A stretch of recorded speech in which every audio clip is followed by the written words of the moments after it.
When clay soil dries out, it behaves like solid rock. Shovels bounce off the surface, and water pools instead of soaking in. As a result, plants appear to stop growing entirely. While it feels like a gardening dead end, clay is the base for some of the most productive and fertile farmland on the planet. The clay material itself isn't the problem. The issue is microscopic. Clay's tiny, flat particles stack tightly together like plates. With no gaps, water cannot pass through, and air cannot reach the roots. This creates a physical barrier that suffocates your garden. Fixing this doesn't mean digging up and replacing all the dirt. It requires changing the arrangement of those particles so life can finally move through the ground. Before you use any tools or even step into your garden beds, you must check the soil's moisture. Forcing a shovel into clay at the wrong time damages the structure you're trying to build. You can determine the soil's health with a simple squeeze test. If the clay forms a shiny, sticky ball like the hand on the left, it is too wet to touch. You're looking for soil that is moist but crumbles easily, like the hand on the right. When you dig into wet clay, the pressure of the shovel blade or your footprint squeezes those flat particles even closer together. This creates a lasting, compacted layer that takes years to fix. Many gardeners try to solve this by adding sand, thinking the coarse grains will create drainage. In reality, unless you add an exact, massive volume of sand, the fine clay particles simply wrap around the sand grains. The result is a mixture that has the physical properties of concrete. Mechanical force and sand only make the compaction worse. To truly change the soil, you have to use a biological approach. Organic matter is the primary tool for changing how clay particles bind to each other.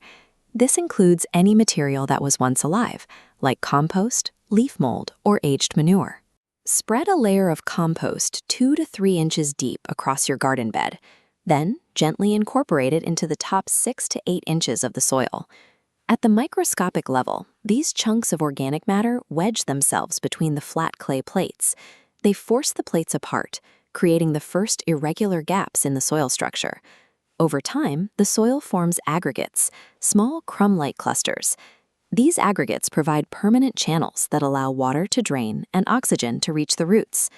By adding organic matter, you turn a dense, suffocating block of clay into a porous, living sponge that supports growth.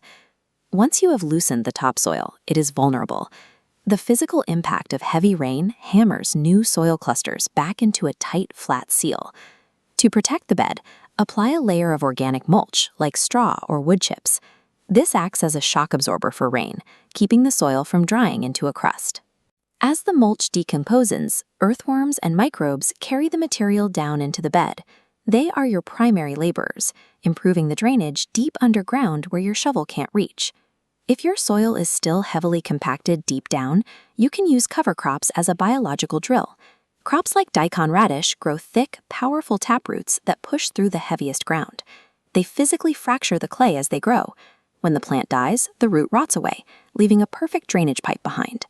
Using mulch and cover crops allows you to move away from the exhausting work of tilling and let nature's biological systems do the digging for you.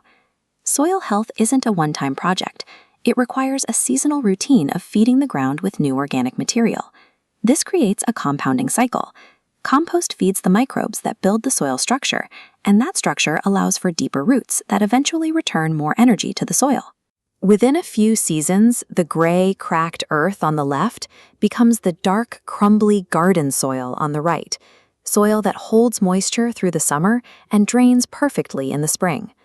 To keep this cycle moving, you need a steady supply of organic matter. The best way to get it is by making your own. Watch our next guide to learn how to create high-quality compost at home. Once you stop fighting the dirt and start supporting a living ecosystem, your clay soil will become the most productive asset in your garden.